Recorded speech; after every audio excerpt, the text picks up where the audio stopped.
وعباد الرحمن الذين يمشون على الأرض هونا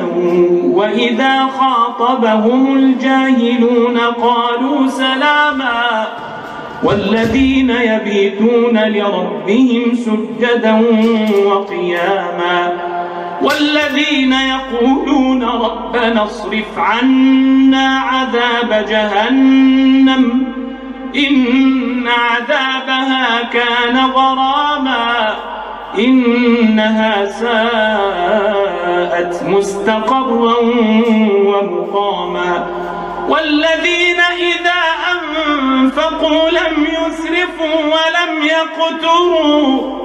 وكان بين ذلك قواما والذين لا يدعون مع الله إلها آخر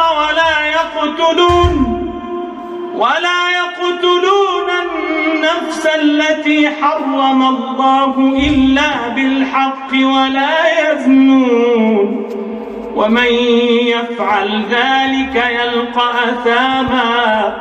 يضاعف له العذاب يوم القيامة ويخلد فيه مهانا إلا من تاب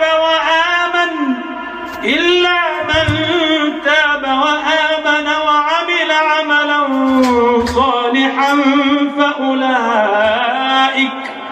فأولئك يبدل الله سيئاتهم حسنات وكان الله غفورا رحيما ومن تاب وعمل صالحا فإنه يتوب إلى الله متابا